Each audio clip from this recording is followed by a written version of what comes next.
Bonjour à toi, bienvenue dans ton tirage du 23 avril pour la pleine lune en Scorpion et bienvenue sur ma nouvelle chaîne. Si tu me suivais déjà sur Facebook, sache que maintenant mes guidances se dérouleront sur cette plateforme, donc je t'invite vraiment à t'abonner pour manquer aucun de mes tirages. Il s'agit ici d'une lecture d'oracle ou lecture de tarot. Aujourd'hui, je vais y aller avec le tarot des sorcières, mais c'est vraiment une lecture générale qui ne pourra pas s'appliquer à tout le monde. Donc, tu prends vraiment ce qui résonne avec toi et tu laisses le reste à d'autres personnes si ça ne résonne pas avec toi. Alors, comme je disais, aujourd'hui, je vais faire le tirage avec le tarot des sorcières et ensuite, on va y aller avec un petit message de la lune, étant donné qu'on est dans la pleine lune. Donc, allons-y. Je vais faire ça différemment un peu aujourd'hui. En général, je fais 3 différents paquets et je te laisse le choix de choisir ton tirage. Aujourd'hui, on va y aller vraiment sous forme générale. Donc, je vais faire le tirage, puis ça va s'appliquer. Il n'y a pas de choix aujourd'hui. Dans le fond, je fais la lecture de ce qui va sortir. Alors, on va voir ce que ça va donner.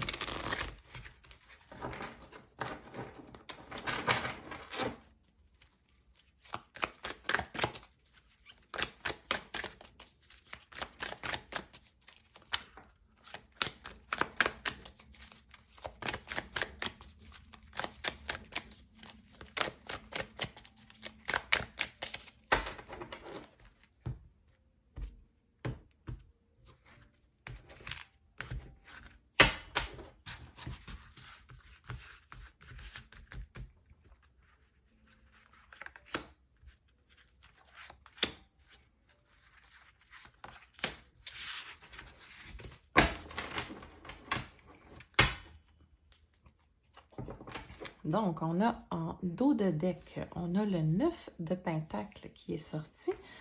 Ensuite, on va aller voir, on a le 2 de coupe, le 10 de bâton et le 7 d'épée. On va aller voir ce que ça nous dit. Donc, avec le 9 de Pentacle, on nous parle ici d'une période de joie et d'abondance qui arrive dans votre vie.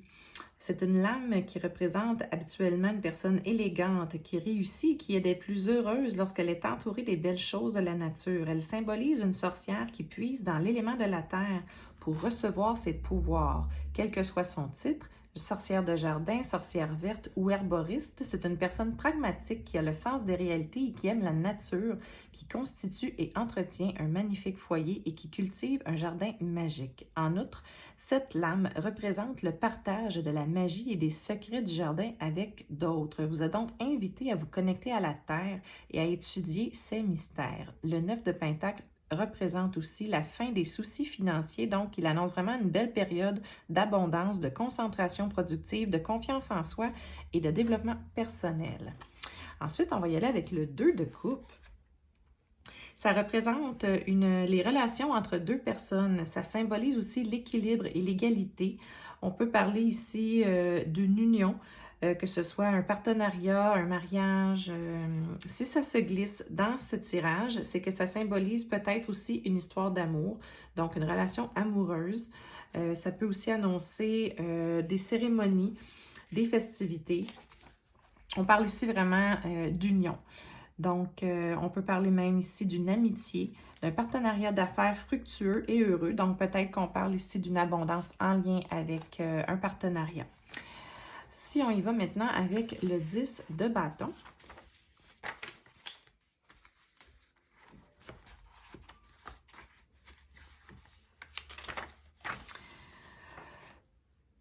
Le 10 de bâton est un avertissement que vous êtes peut-être lancé dans trop de choses en même temps et que vous n'arrivez plus à concilier votre vie quotidienne, vos activités. Vous adorez peut-être porter plusieurs chapeaux et entretenir une vie sociale active, mais vous vous sentez peut-être actuellement un peu submergé par les exigences professionnelles, familiales ou les demandes de votre entourage.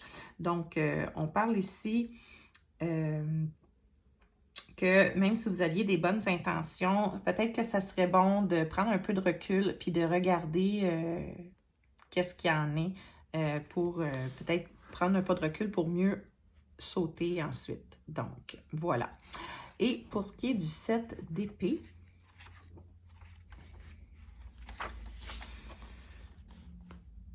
Ah, mais c'est ça. Donc, c'est ça. C'est vraiment, je pense qu'on en a pris un petit peu trop sur nos épaules parce que maintenant, le 7 d'épée, lui, nous parle on nous encourage à trouver peut-être des nouveaux procédés ou des nouvelles tactiques. C'est le temps de faire preuve de créativité dans nos projets. Peut-être qu'il y a des trucs qu'on évite ou qu'on fuit.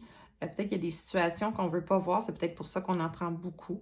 Donc, peut-être que ce serait le fun d'aborder les choses sous un autre angle. Peut-être que vous allez même trouver des réponses à des vieux problèmes. Voilà, donc on parle de solutions, de nouveaux procédés, d'être créatif, de voir les choses sous un autre angle. Ensuite, on va y aller maintenant avec un message de la Lune.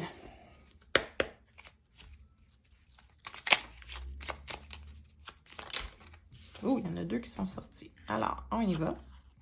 Ah, on nous parle de l'abondance. Voilà, ça répond à ce qu'on disait. C'est le moment de manifester l'abondance dans ta vie sur tous les plans. Autorise-toi à recevoir et à vibrer la richesse intérieure et extérieure afin qu'elle se présente à toi.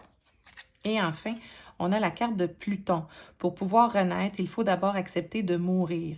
Accepte d'abandonner toutes les parts de toi ainsi que les croyances qui ne te servent plus pour avancer en étant plus léger et plus libre. Donc, ça confirme ce que les cartes ici nous disaient. Peut-être prendre un pas de recul, peut-être mettre des termes à certaines situations ou des relations pour pouvoir accepter le renouveau et de nouveau être peut-être plus créatif dans ce qu'on va créer.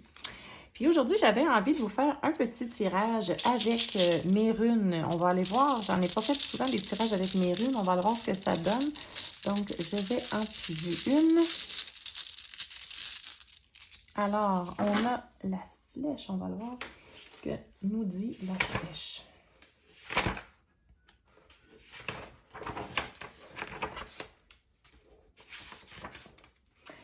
Donc, cette rune symbolise le courage, la combativité et la justice. Elle indique des engagements pris avec vigueur qui peuvent vaincre des obstacles insurmontables. On vous suggère ici une période de prise de décision. Il est temps de donner vie à vos projets. Elle représente une personne stratégique et calculatrice qui aura une influence bénéfique sur la situation. Alors voilà. C'est ce qui complète votre tirage aujourd'hui. J'espère que ça va avoir résonné avec toi. Si ce n'est pas déjà fait, je t'invite à me suivre sur la page du Bewitch Magazine sur Facebook et Instagram. Tu peux aussi t'inscrire à mon infolettre en allant sur bewitchmag.ca. Puis le magazine numéro 2 sort en kiosque le 2 mai officiellement. Donc je t'invite à te le procurer. C'est un magnifique magazine de 116 pages. C'est énorme. Donc, il y a vraiment beaucoup de contenu. Puis, voilà, je te souhaite une très belle pleine lune et une très bonne lecture avec le magazine. Bye bye!